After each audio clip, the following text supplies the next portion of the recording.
intens investigasi, jagat dunia sosial media beberapa waktu belakangan ini tentu sempat dikejutkan dengan dugaan adanya intimidasi yang diduga dilakukan salah satu pihak kepada keluarga salah satu terpidana atas nama Sudirman.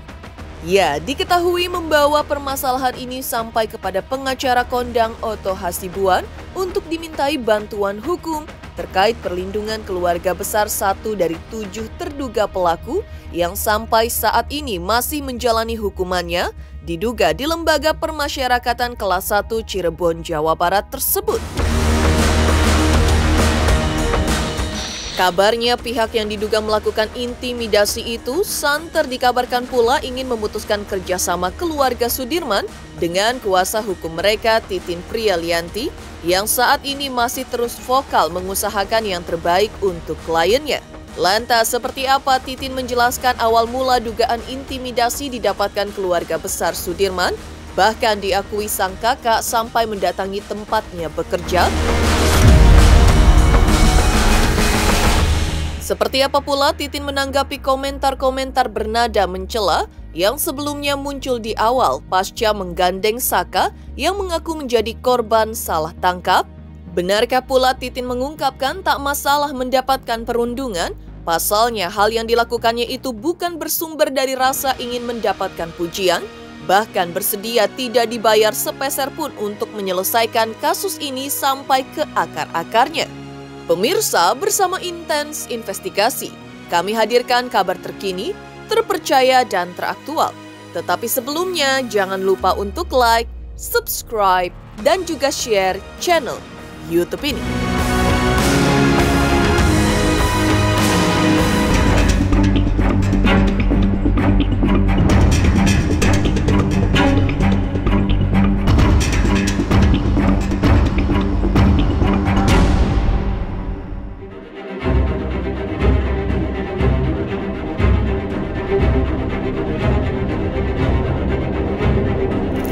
Nama Titin Prialianti, kuasa hukum Saka Tatal dan terpidana Sudirman, mungkin bisa dibilang sebagai nama salah satu pengacara yang mencuri perhatian pada awal kemunculannya beberapa waktu kebelakang. Ia mencuri perhatian saat penampilannya pertama kali di hadapan awak media saat menemani kliennya Saka Tatal yang saat itu mengaku menjadi korban salah tangkap yang diduga dilakukan. Titin juga mencuri perhatian saat itu saat pertama kali dipertemukan oleh kuasa hukum korban Vina di salah satu televisi swasta saat itu yang menurut warganet dari gerak-geriknya syarat ada hal-hal yang ditutup-tutupi olehnya.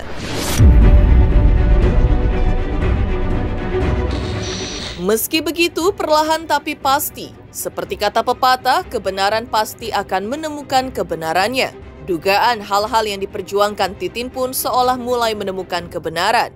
Terlebih saat ia mengungkapkan salah satu kliennya yang juga diduga menjadi terdakwa hilangnya penghilangan nyawa Vina dan Eki bernama Sudirman yang diduga mendapat intimidasi dari pihak lainnya. Lantas seperti ini Titin menjelaskan awal mula dugaan intimidasi yang didapatkan keluarga besar Sudirman yang bahkan diakui sang kakak sampai mendatangi tempatnya bekerja. Ya sebenarnya kan gini, beberapa hari yang lalu, tepatnya kalau nggak salah tanggal 23 Mei deh. 23 Mei itu keluarga Sudirman kan, atau sebelumnya itu kan selalu telepon saya. Ibu, saya didatangin polisi dan sebagainya gitu.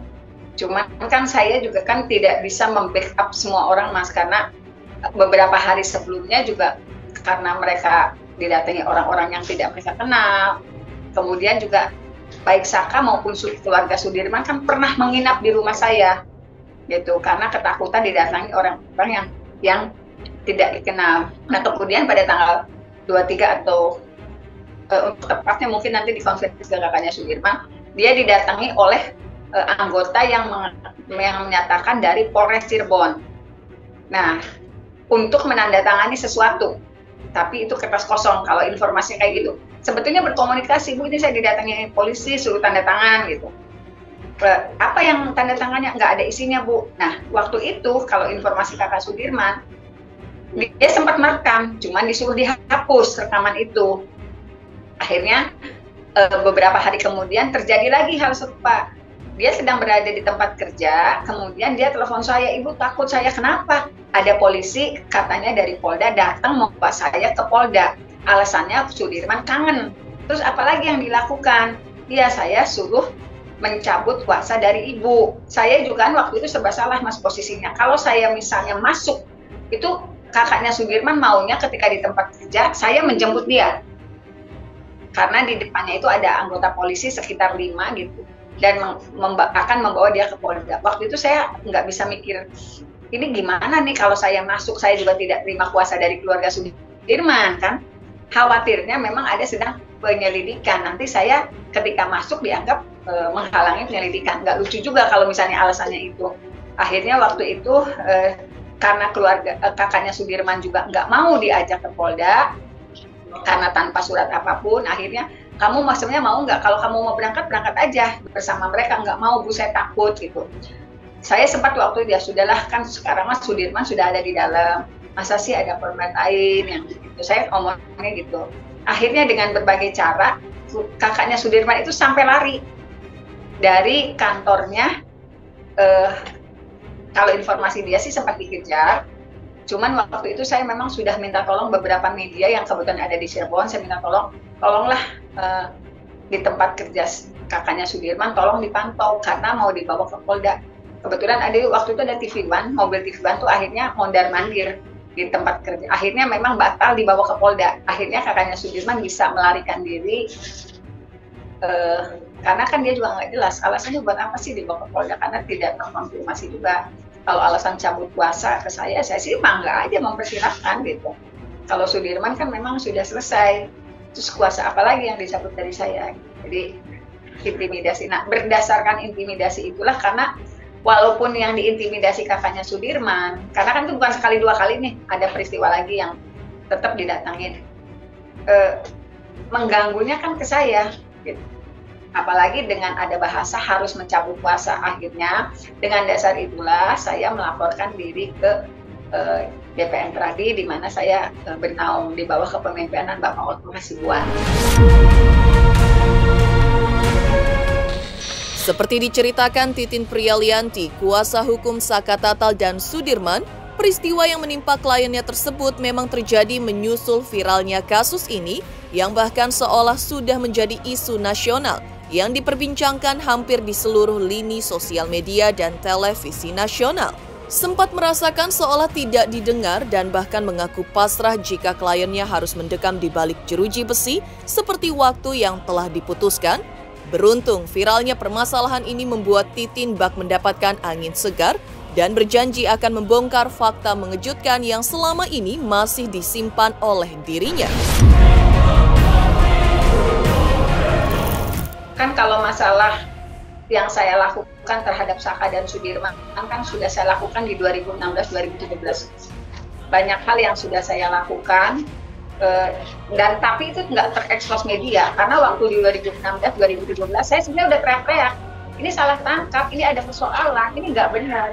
Tapi waktu itu memang media tidak mengapresiasi saya, justru yang dibesarkan, yang di blow up itu kekejaman geng motornya.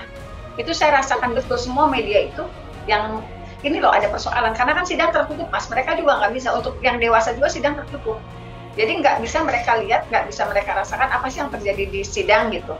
Nah setelah sidang saya selalu komunikasi, ditanya wartawan tuh apa yang terjadi, tapi itu nggak pernah secara optimal terbuka. Akhirnya saya juga kan lari ke sana sini, saya pernah ke Propam Polda Jabar, saya pernah ke Komnas HAM, saya juga ke Komisi Yudisial. Waktu saya lihat sidang Saka ternyata tidak berjalan seperti sidang anak pada umumnya. Tapi kan hasilnya tidak ada Mas, sampai vonis kepada Saka dan yang Sudirman itu seumur hidup, Saka 8 tahun. Jadi kalaupun sekarang berkembang ramai seperti ini, saya sih sangat bersyukur.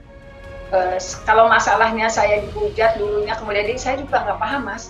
Karena saya nggak main media sosial, jadi ketika saya tampil reaksinya buruk juga saya nggak ngerti. Saya hanya berjalan apa yang harus saya lakukan gitu, saya nggak ngerti. Saya dihujat, disebut begana begini, saya cuma cerita dari teman, dari yang, Bu ini ibu, ya biarin aja, kan saya juga nggak baca, nggak lihat, saya bilang gitu. Jadi saya tuh kenapa nyantai, karena kan mereka mah nggak tahu apa yang terjadi. Mereka nggak ngerti apa yang apa yang saya lakukan gitu. Jadi yang paham betul gimana situasinya saat itu, gimana tertekannya saya, gimana saya begitu dikebiri gitu kan, nggak ngerti. Kalaupun saya juga kan nggak mungkin ceritain kepada setiap orang, ini loh yang saya rasakan, kalau nggak ditanya ngapain juga gitu kan. Mereka nggak paham saya apa sih yang saya lakukan dulu gitu, betapa beratnya saya. Bukan cuma misalnya dengan institusinya, bukan, ada persoalan-persoalan lain yang astagfirullah, nggak harusnya ini terjadi. Itu sih Mas sebenarnya. Jadi kalau sekarang memang mengalir dukungan, setelah saya buka, sebetulnya saya juga nggak buka 100% Mas. Saya cuma buka 70%-nya.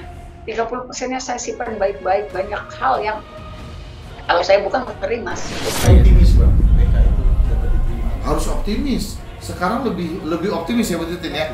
Lebih optimis karena makin banyak lah. Dan ada beberapa kejutan lagi nanti yang Bu Titin akan tunjukin dengan bukti-bukti baru kita. Yang membuat ya bukti-bukti barunya banyak perihal-perihalnya kan, banyak perihalnya.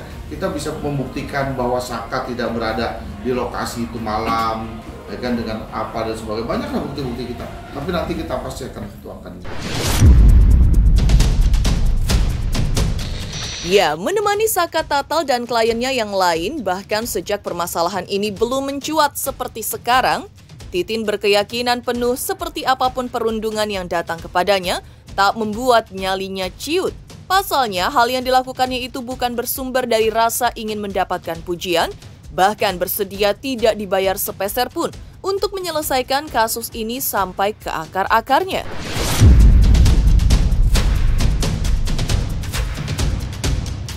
Kalau di Cirebon itu, kalau misalnya orang yang tingkat kecerdasannya rendah, kalau di Cirebon itu bahasa untuk mereka yang punya tingkat kecerdasan rendah, Mas. Bukan masalah, dan itu kan tidak bisa kita buktikan secara medis ya. Cuman di Cirebon itu kalau misalnya itu kamu sih itu kan bahasa sehari-hari. Nah, mohon maaf kalau keluarganya Sudirman itu ibu bapaknya itu terlalu pendiam, kemudian juga susah berkomunikasi, kayaknya menurun banget ke Sudirman gitu. Makanya di antara 8 pelaku ini Sudirman lah yang paling lemah.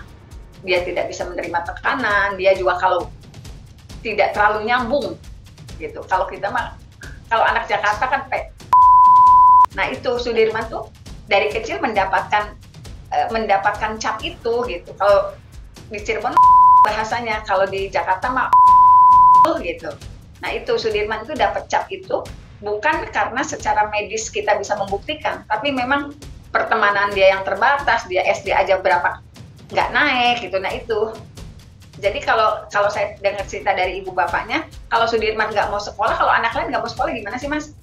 Kamu mau sekolah kok? Oh enggak. Kalau Sudirman tuh kalau nggak mau sekolah, dia bawa seragamnya, digulung-gulung di perut, dimasukin ke kaos, dia lari-lari Mas. Kayaknya karena mereka betul-betul bukan orang mampu Mas. Saya mendampingi Saka dan Sudirman juga.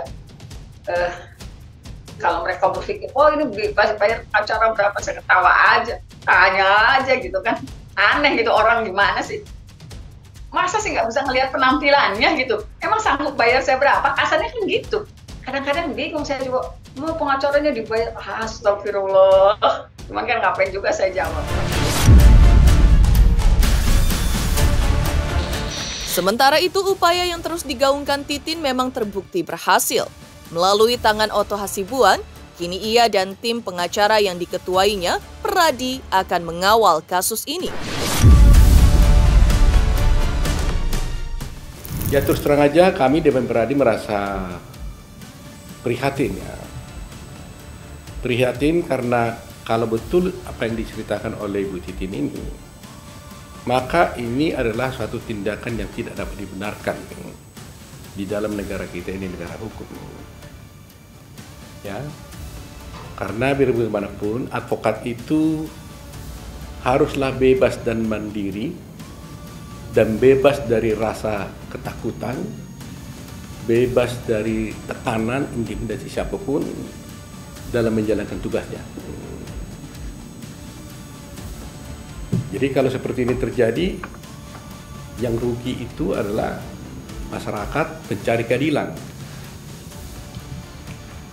Oleh karena itu, sebelum nanti saya persilahkan Bu Titin dan keluarga bercerita sendiri, kami hanya ingin menyampaikan bahwa kalau betul ini terjadi, kami minta kepada pihak-pihak atau oknum tertentu tersebut yang katanya menurut Bu Titin mengaku polisi ya, polisi, itu supaya tidak lagi melanjutkan tindakan-tindakan tersebut. Di balik kebahagiaan Titin Prialianti perihal kasusnya yang mendapatkan pengacara bersertifikasi nasional, kemarin Otto Hasibuan juga menghadirkan saksi-saksi lainnya yang diduga mengetahui kejanggalan dalam kasus ini. Lalu seperti apa ungkapan Otto Hasibuan di hadapan awak media setelah menerima pengaduan dari 5 keluarga korban? Benarkah Otto Hasibuan dan Peradi siap menjadi kuasa hukum bagi kelima korban terpidana kasus Vina? Selamat untuk Intens Investigasi karena sudah mencapai 3 juta subscribers di YouTube. Sukses selalu and all the best.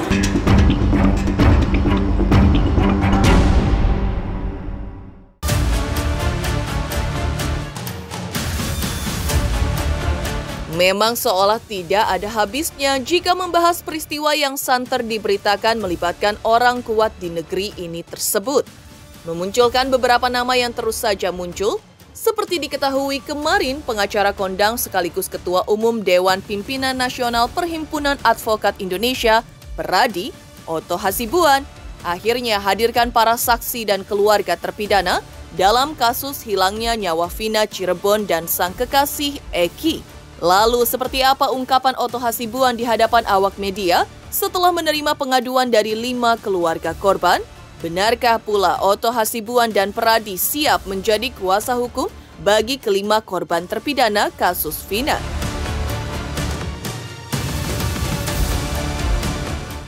Sampaikan besok ini ada 4 orang yang dipanggil jadi saksi di berapa di Polda berapa orang?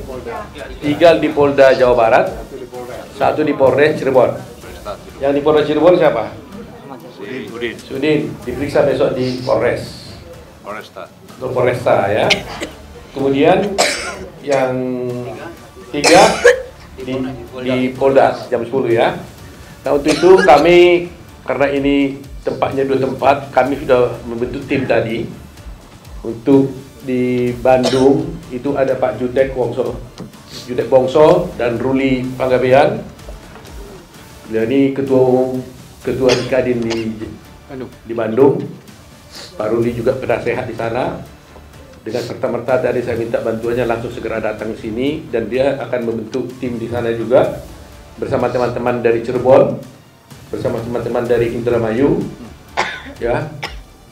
Berapa orang pun kami siap, kita punya anggota 70.000. Se-Bandung pun bisa membantu. Ya. Nanti mungkin Pak Judek dan Pak Ruli akan mengkoordinir untuk itu, ya. Di samping itu, kami juga, karena meskipun orang tuanya datang ke kami, tapi kalau 5 orang yang di sana, yang terdakwa itu, yang terpidana itu tidak bersedia memberikan kuasa kepada kami, tidak berkeinginan, kami juga nggak bisa bantu untuk PK-nya. Jadi, kami tadi udah minta kuasa dari keluarganya ini, agar kami bersama-sama keluarga bisa bertemu dengan 5 terpidana itu, bertanya apakah sungguh-sungguh mau mengajukan PK atau tidak. Kalau memang mereka memberikan mau PK, kami tim Peradi ini bersedia. Ada Pak Judek Bongso, sini ada Jul Armain, ada Pak Nyana, ada Pak Dwi, ada Pak Nikolai, ada Ruli, ada Bostam, ada Riri, ada Dirilan, ada Eli, Anita, banyak sekali yang siap membantunya, termasuk tim-tim yang lain. Mungkin untuk Bandung aja tadi udah terkumpul 30 orang ya. 40 lawyer di sana udah siap untuk bantu, dan yang lain siap untuk menunggu aba-aba lah. Karena ini kan banyak nih kan, 5 terdakwa ya, kita nggak tahu ya. 5 terpidana ini kan akan mengajukan PK.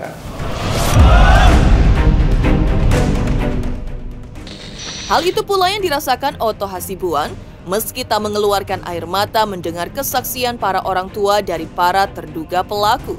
Otto menuturkan dalam hatinya menangis mendengar fenomena ini terjadi dan mungkin bukan kali pertama baginya.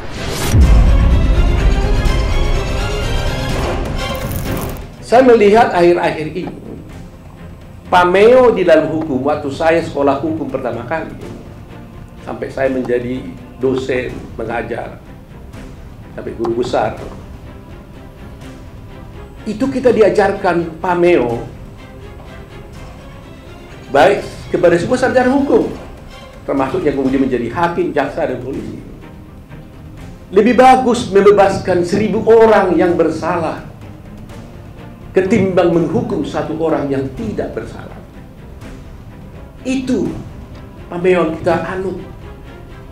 Karena betapa sakitnya orang tidak bersalah harus dinyatakan bersalah. Itu pelanggaran ajasi luar biasa. Coba pada semua penegak hukum yang ada, kalau itu terjadi kepada anak kita, kepada saudara kita, putri kita, bagaimana perasaan Anda? Saya tidak menuduh nih, tapi kalau betul-betul terjadi ini adalah salah, error, bukan itu orangnya. Sedih sekali. Inikah penegakan hukum yang harus kita puja-puja itu? Nah, situlah tekad kami sekarang nih. Dan kami minta kalau boleh kepada Polri, karena ini masih ada penyidikan berlanjut, supaya penyidik-penyidik yang lama, yang dulu menangani perkara ini, jangan lagi ikut menangani perkara itu. Supaya fair. Dan menurut cerita di dalam mereka ini, yang menangkap ini adalah ayah korban, polisi. Sebenarnya dia tidak boleh ikut di sini, konflik of interest nih. Seharusnya yang menangani ada polisi yang lain, unit yang lain. Ini pun unit narkoba sebenarnya, tapi menangani perkara ini. Jadi sebenarnya gak tepat menurut saya. Seharusnya Polri menugaskan petugas yang lain. Jangan ayah korban, orang anaknya dibunuh, bapaknya yang mengusut. Pasti tidak objektif. Saya tidak menuduh dia bersalah dan sebagainya, tapi pasti secara emosional itu pasti tidak bisa objektif, tidak tepat. Jadi saya mohon kepada Kapolri untuk selanjutnya, meskipun Peggy bukan klien kami dan tidak datang sini, tapi termasuk untuk mereka ini karena diperiksa sebagai saksi, kalau boleh, mohon yang memeriksa itu jangan lagi ada orang-orang yang dulu menjadi penyidik, supaya tidak terjadi konflik, supaya ada keterbukaan. Termasuk juga orang tua daripada korban sebaiknya tidak ikut dalam melakukan penyidikan itu lagi. Itu permintaan kami. Dan selanjutnya saya minta bantuan dari Kang Deddy untuk bisa memberikan penjelasan kenapa sih Kang Deddy kok begitu sampai mati-matian nih mau datang membawa mereka ke sini, sampai nangis beberapa kali. Saya lihat tadi juga saya di atas berdua nggak ada orang, nangis beliau nih. Saya sih nangis dalam hati saya, tapi beliau sampai menunjukkan air mata. Kalau saya sudah sering nangis menghadapi seperti ini. Sementara itu yang cukup mencuri perhatian dalam kasus ini adalah hadirnya mantan Bupati Purwakarta Deddy Mulyadi yang terus berjuang melalui jalannya sendiri dengan menghadirkan para orang-orang yang diduga terlibat, bahkan diantaranya AF yang disebut sebagai saksi kunci dalam permasalahan ini. Deddy pun disebut-sebut sebagai orang yang melatar belakangi hadirnya para saksi ke hadapan pengacara Otto Hasibuan kemarin. Lantas seperti apa Deddy menilai permasalahan ini? Selamat untuk intens investigasi 3 juta subscriber, luar biasa sekali 3 juta. Ya pokoknya semakin sukses lah dan bisa menghadirkan sesuatu yang memang baik untuk diperlihatkan.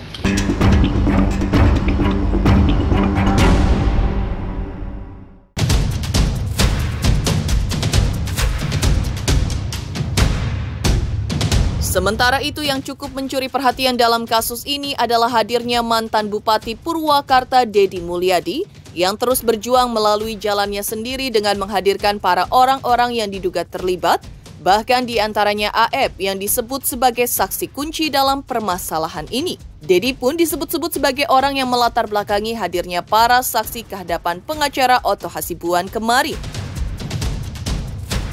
Lantas, seperti apa Deddy menilai permasalahan ini? Benarkah terjun langsung dalam permasalahan ini membuat Deddy semakin yakin orang-orang yang terlibat bukanlah orang yang sebenarnya?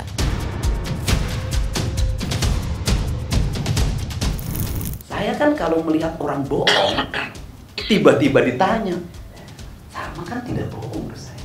Siapa sih yang bisa membuat rencana? Kan pasti ada selitnya. Belok jalan dan kemudian dia katakan saya lurus pak. Lihat polisi ada di situ, tapi memang tidak lihat mayat korban. Kalau saya lewat, sudah. Artinya dari situ saya sudah meyakini ini saya katakan nggak salah. Setelah itu maka saya ingin yang kedua, yaitu membuktikan bahwa terdakwa yang lain salah nggak sih dalam pandangan objektif saya. Gitu loh. Maka saya tiba-tiba kan ada, ini belum saya vlog sampai hari ini, orang yang datang ke saya, Pak saya mau ngomong sekarang. Kenapa? Pak, pada malam itu jam 9 lebih saya mau ke rumah sakit Pak. Ibu saya dirawat di rumah sakit. Saya keluar rumah, anak-anak ada Pak di rumah, di warung Bu Nining dulu, di warung Bu Nining, terus kemudian mereka itu ada di rumah Pak RT. Saya siap bersaksi di pengadilan, saya siap di BAP. Saya makin pede kan, oh ini kayaknya enggak, ini benernya. Ketemu lagi sama yang punya warung di depan bank cuci mobil tuh. Kemudian dia mengatakan saya yang jualan nasi, bukanya sampai jam 4 sore. Tidak mungkin saya beli rokok di tempat saya. Nah, setelah itu lagi kemudian masih banyak belum bertemulah saya dengan Pramuji. Pramudia kan tadi sudah mengatakan jelas. Kemudian saya bertemu dengan semuanya, saya mendengarkan. Setelah saya mendengarkan, ya akhirnya saya berkesimpulan bahwa tidak mungkin orang melakukan pembunuhan, pemerkosaan pada waktu yang sama dengan posisi yang berbeda. Pemirsa Intens Investigasi, jangan lupa saksikan terus Intens Investigasi. Dan pastikan jangan lupa untuk like, subscribe, share, dan juga komen. Tim redaksi Intens Investigasi juga mengucapkan banyak terima kasih kepada semua subscribers hingga kanal Intens Investigasi kini sudah mencapai 3 juta subscribers.